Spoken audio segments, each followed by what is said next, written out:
Hello students, next हम discuss कर लेते हैं एग्जांपल नंबर 16 क्या कह रहा है। The length of three unequal edges of rectangular solid. ठीक है, एक रेक्टेंगुलर सॉलिड है, फोकस करना थोड़ा सा। ठीक है, उस ब्लॉक की जो लेंथ है, मतलब एजेस होंगी ऑब्वियसली, मतलब लेंथ ब्रेथ हाइट की बात कर रहा है, ये लेंथ ब्रेथ एंड हाइट की, वो जीपी के अंदर है। तो अपन क्या कर सकते हैं, लेट कर सकते हैं एजेस ऑफ रेक्टेंगुलर सॉलिड। क्या लेट कर सकते हैं, ए बाय आर, ए और ए आर। ये क्यों करे, क्योंकि ये जीपी के अंदर है। तो वॉल्यूम जो है ब्लॉक का वो इतना दे रखा है। तो गिवन क्या बोल रहा है, वॉल्यूम ऑफ ब्लॉक 216। तो वॉल्यूम के लिए length into breadth into height करनी पड़ती है, length into breadth into height. क्या गिवन है हमें, A by R, A, A R. R से आर चला गया, ए क्यूब 16 ये आ गया, क्यूब रूट लगेगा। ए का वैल्यू क्या हो गया, क्यूब रूट हो गया। क्यूब रूट कितना कितना हो जाएगा, ये 6 आ जाएगा आपके पास। सेंटीमीटर क्यूब में है तो ये सेंटीमीटर हो गई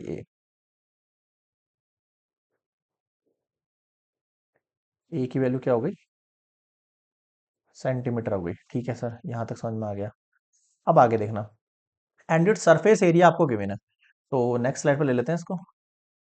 हमें क्या पता है, सरफेस एरिया ऑफ रेक्टेंगल क्या होता है हमारे पास, 2LB plus BH plus HL, यही होता है। ये है 2522।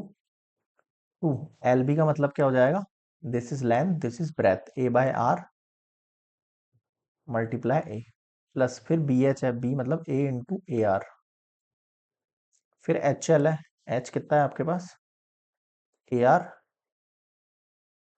और लेंथ कितनी है आपके पास, ए बाय आर। ठीक, चलिए, टू से तो ये कट हो जाएगा हमारे पास। तो ये टू वन ज़ा, टू टू ज़ा फोर, टू सिक्स ज़ा 12 हो गया ये ना, 126 हो गया ये।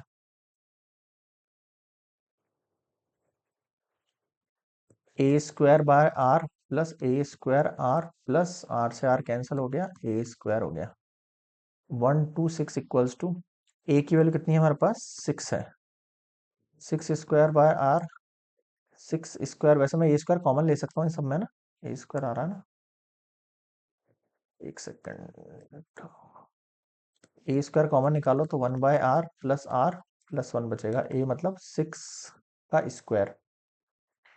इसको सॉल्व करो, 1 plus r square plus r upon r, 126। एक 6 से ये कट जाएगा, 6 2 ज़ा 12, 6 1 ज़ा 6।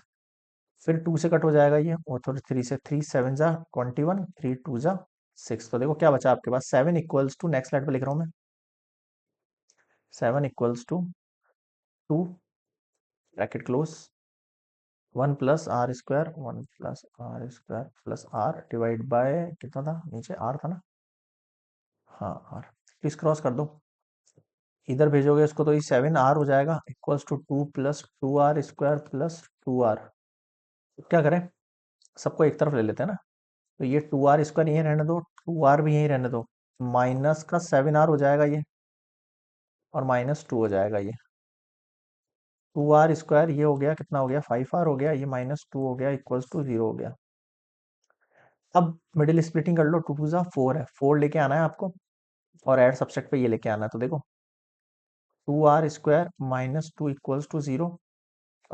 ये हो जाएगा आपके पास माइनस का 4 आर माइनस का 1 आर। एडिशन करने पे -5 आर होगा, मल्टीपल करने पे हमें नेगेटिव की वैल्यू लेके आनी है ना यार। एक सेकेंड रुकना, 7 आर उठा के अपन इधर लिया है, ये पॉजिटिव का 2 है ना।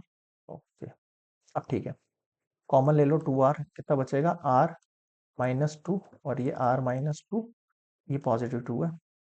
बाहर मैं क्या लगा रहा हूँ, माइनस का 1, -1 से -आर, और ये पॉजिटिव आर। अब देखो आर -2 और 2 r -1 equals to 0। R -2 equals to 0 करेंगे तो आर की वैल्यू 2 हो जाएगी, एंड 2 आर -1 इक्वल्स टू 0 करेंगे, आर की वैल्यू 1/2 हो जाएगी। आर की 2 वैल्यूज निकल गई, find the length of longest edge बतानी है आपको। तो दो तरीके से वैल्यूज निकलेंगी, ध्यान देना आप थोड़ा सा। हमारे पास पहले तो ए का वैल्यू क्या निकला वो देखने दो मुझे, पीछे चलता हूँ मैं, पीछे पीछे। ए का वैल्यू 6 है, देखो ए का वैल्यू तो है 6 है ना, और आर का वैल्यू है 2 एक केस में। दूसरे केस में आर का वैल्यू हमारे पास क्या है, हाफ है। अब हमारे वैल्यूज क्या है हमारे पास, A by R comma A R. A का वैल्यू 6 और आर का वैल्यू 2, फिर ए का वैल्यू 6, फिर ए इंटू यानी 6 इंटू 2, 3 6 इंटू 6 2 12। इधर आ जाओ, 6/a का वैल्यू क्या है, हाफ है, 1/2। फिर a बीच में आएगा, फिर a इंटू आर, 6 2 12, फिर ये हाफ 3। समझ में आ रहा है कुछ? ठीक है, तो एक सेकंड, बीच में वैल्यू a आनी थी ना, तो यहाँ 6 आएगा यार।